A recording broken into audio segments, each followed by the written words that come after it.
अंतर्राष्ट्रीय महिला दिवस की बहुत बहुत बधाई और शुभकामना।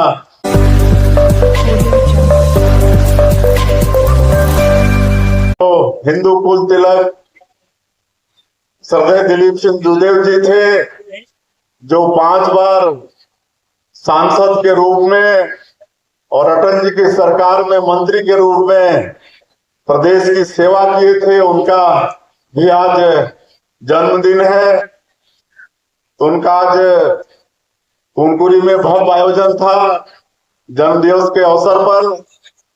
और आज इस अवसर पर वहां एक बहुत बड़ा मेगा हेल्थ कैंप का शुभारंभ भी किए हैं। आप सबको मालूम है कि कुनकुरी जो हमारा विधानसभा है, ऐसा क्षेत्र है जहां पर इलाज के लिए नजदीक में कोई व्यवस्था नहीं है। इधर रायगढ़, रायपुर, उधर झारखंड में रांची या तो उड़ीसा जाना पड़ता है, इसलिए मेगा हेल्थ कैंप का आयोजन वहां पर किए हैं, जिसमें हमारे रायपुर एम्स से विशेषज्ञ गए हैं। 16 विशेषज्ञ यहाँ से बस में यात्रा करके कुनकुरी पहुंचे हुए हैं और वहां पर स्टॉल लगाए हैं। और मैं जब तक वहां पर था तब तक 5000 का पंजीयन हो चुका था। निःशुल्क इलाज हो रहा है, निःशुल्क दवाई वहां पर दी जा रही है। और जो बड़ी बीमारी होगी उनको यहाँ पर रायपुर भी लाया जाएगा एम्स में। और ऐसा मेडिकल हेल्थ कैंप का वहां पर शुभारंभ किए हैं। और आज इस उपलक्ष्य में वहां पर 353 हमारी बेटियां भी आज परिणय बंधन में वहां पर बंधी, उनका शादी संस्कार संपन्न हुआ। तो आज अंतर्राष्ट्रीय महिला दिवस के अवसर पर हमारे जसपुर जिले की 353 हमारी बेटियां वो भी नया जीवन प्रारंभ कर रही हैं। उनको भी बहुत बहुत बधाई शुभकामना है। इसीलिए विलंब हुआ और आज यहाँ पर बहुत भारी संख्या में आप लोग उपस्थित हुए थे। मंत्री जी बता रही थी, लेकिन विलंब के कारण वापस भी चली गई हैं। मैं उनको भी अंतर्राष्ट्रीय महिला दिवस की बहुत बहुत बधाई और शुभकामना देता हूं। और बड़ा अच्छा लंबा विस्तार से मंत्री जी ने अपना उद्बोधन दिया है कि अंतर्राष्ट्रीय महिला दिवस के उपलक्ष्य में क्या क्या सरकार की तरफ से हम लोग कर रहे हैं। आज कई ऐप यहाँ पर चालू किए हैं। एक तो आज महतारी बंधन योजना में 70 लाख माता बहनों को 13वां किस्त जारी किए हैं। हर महीना उनको 1,000 रुपया भेजने का काम करते हैं। और करीब 1.25 साल हम लोग की सरकार को हुआ है, लेकिन लगातार 13 महीना आज 13वां किस्त महतारी बंधन का भेजे हैं। तो मैं ऐसे समस्त विवाहित माता बहनों को बहुत बहुत शुभकामनाएं देता हूं। उनको 13वां किस्त मिला हुआ है। साथ ही आज हमारी आंगनबाड़ी की जो बहनें हैं, माताएं हैं, जो बच्चों का ख्याल करती हैं, गांव में उनको जो मानदेय देते हैं, पहले उनको कैश के रूप में दिया जाता था, लेकिन अब सीधे ऑनलाइन उनके खातों में भेजने का काम इस बार से शुरू हुआ है। तो उनको समय पर और सही तरीके से उनके खाते में उनका मानदेय की राशि जो 10,000 रुपया आंगनबाड़ी केंद्र प्रभारी को और सहायिका को जो 5,000 रुपया देते हैं वो पहुंच जाया करेगी। हम लोग लगातार प्रदेश की सरकार में सुशासन स्थापित करने का काम कर रहे हैं।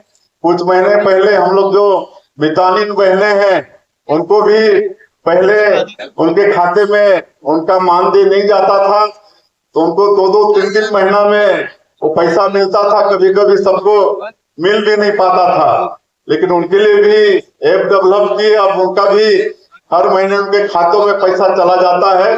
तब हमारी जो आंगनबाड़ी की बहनें हैं उनको भी हर महीना उनके मानदेय की राशि उनके खातों में चला जाएगा। और उसी तरह से जो हमारी माता बहनों के ऊपर में कभी संकट कोई विपरीत परिस्थिति आती है तो उसके लिए भी सुविधाएं आज शुभारंभ किए हैं। सीधे उसमें ऑनलाइन शिकायत दर्ज कर सकती हैं। तो इस तरह से महिलाओं के सशक्तिकरण का काम सरकार की तरफ से महिला बाल विकास विभाग की तरफ से हो रहा है।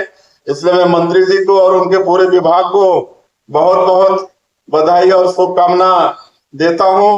मुझे मालूम हुआ है कि यहाँ पर ये महिला मड़ई में 100 से ऊपर स्टॉल लगे हैं, जिसमें मंत्री जी बता रहे थे कि 15 से 20 लाख रुपए का खरीद बिक्री हुआ है। ये बहुत बड़ी बात है। मैं बताना चाहूंगा कि हम लोग बहुत ही जल्दी रायपुर में यूनिटी मॉल तैयार कर रहे हैं। 200 करोड़ रुपए लागत का ही होगा और इसमें जो भी हमारी माताएं बहनें सामग्री बनाएंगी उनको बेचने का एक जगह मिलेगा, उनको एक मार्केट मिलेगा।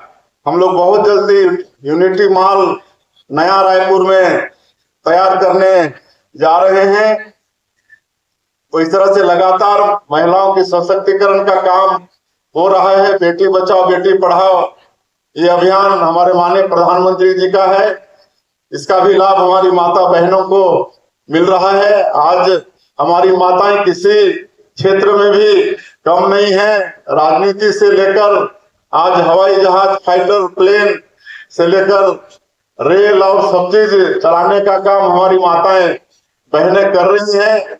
अभी अभी पंचायत का चुनाव संपन्न हुआ है, तो पहले ही जब डॉक्टर रमन सिंह मुख्यमंत्री थे तो पंचायती राज में उनको 50% का आरक्षण वो दे चुके हैं।